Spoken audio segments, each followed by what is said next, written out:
মাননীয় স্পিকার, আমি আমাদের ব্রাহ্মণবাড়িয়ার রেল যাত্রীদের জন্য কথা বলতে চাই। আপনি জানেন যে ব্রাহ্মণবাড়িয়া থেকে রেলের ঢাকার যোগাযোগ 1 ঘন্টা 30 থেকে 1 ঘন্টা 40 মিনিট এয়ারপোর্ট পর্যন্ত। সেটা যদি আমরা বাই রোডে যাই 3 ঘন্টারও বেশি সময় লাগে। মাননীয় স্পিকার, প্রতিদিন কয়েক হাজার যাত্রী এই রুটে এই ট্রেনে চলাচল করার মতো ব্যবস্থা আছে, কিন্তু এখানে একটি আন্তনগর কমিউটার ট্রেন যেটা তিতাস, সেটা যাত্রী সিটের তুলনায় যাত্রী সংখ্যার তুলনায় সিট খুবই কম।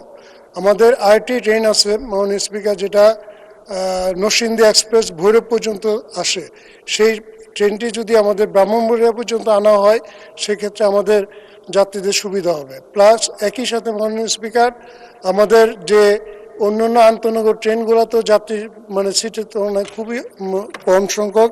আমাদের এখানে সুবর্ণ এক্সপ্রেস যদি আমাদের এখানে স্টপেজ দেওয়া হয়, সেটা আমাদের ব্রাহ্মণবাড়িয়াবাসীর জন্য উপকৃত হবে।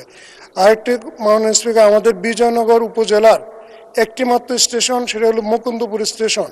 এখানে শুধু একটি ট্রেন থামে, সেটা হলো জয়ন্তিকা। এখানে আমাদের ঢাকার সাথে চলাচলকারী পারাবত এক্সপ্রেস এবং চিটাগাংয়ের সাথে চলাচল আন্তনগর এক্সপ্রেস মাননীয় স্পিকার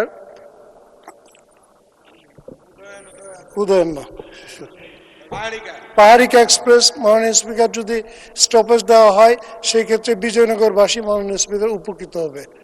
এবং সেই যেটা আমাদের জয়ন্তিকা এক্সপ্রেস, সেটারও যাত্রী সংখ্যা সিট সংখ্যা মাননীয় স্পিকার বৃদ্ধি করা প্রয়োজন।